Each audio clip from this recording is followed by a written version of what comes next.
Acts chapter 22. Brothers and fathers, listen now to my defense.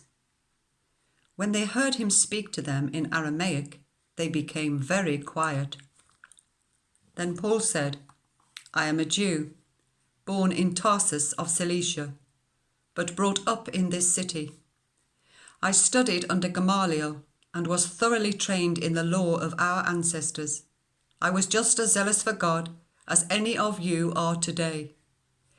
I persecuted the followers of this way to their death, arresting both men and women and throwing them into prison, as the high priest and all the council can themselves testify.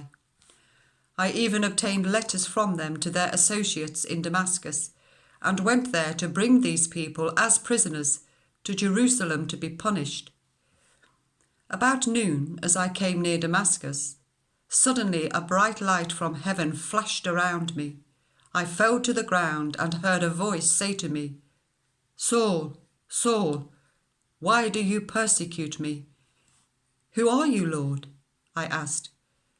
I am Jesus of Nazareth, whom you are persecuting, he replied. My companions saw the light, but they did not understand the voice of him who was speaking to me. What shall I do, Lord? I asked. Get up, the Lord said, and go into Damascus. There you will be told all that you have been assigned to do. My companions led me by the hand into Damascus, because the brilliance of the light had blinded me. A man named Ananias came to see me. He was a devout observer of the law and highly respected by all the Jews living there. He stood beside me and said, Brother Saul, receive your sight. And at that very moment I was able to see him. Then he said, The God of our ancestors has chosen you to know his will and to see the righteous one and to hear words from his mouth. You will be his witness to all people of what you have seen and heard. And now, what are you waiting for? Get up, be baptized, and wash your sins away, calling on his name. When I returned to Jerusalem and was praying at the temple, I fell into a trance and saw the Lord speaking to me. Quick, he said, leave Jerusalem immediately, because the people here will not accept your testimony about me. Lord, I replied, these people know that I went from one synagogue to another to imprison and beat those who believe in you. And when the blood of your martyr Stephen was shed, I stood there giving my approval and guarding the clothes of those who were killing him. Then the Lord said to me, Go, I will send you far away to the Gentiles. The crowd listened to Paul until he said this. Then they raised their voices and shouted, Rid the earth of him! He is not fit to live!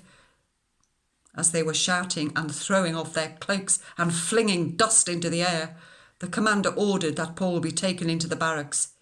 He directed that he be flogged and interrogated in order to find out why the people were shouting at him like this. As they stretched him out to flog him, Paul said to the centurion standing there, Is it legal for you to flog a Roman citizen who hasn't even been found guilty? When the centurion heard this, he went to the commander and reported it. What are you going to do? He asked. This man is a Roman citizen. The commander went to Paul and asked, Tell me, are you a Roman citizen? Yes, I am, he answered. Then the commander said, I had to pay a lot of money for my citizenship. But I was born a citizen, Paul replied. Those who were about to interrogate him withdrew immediately. The commander himself was alarmed when he realized that he had put Paul, a Roman citizen, in chains. The commander wanted to find out exactly why Paul was being accused by the Jews. So the next day he released him and ordered the chief priests and all the members of the Sanhedrin to assemble. Then he brought Paul and set him before them.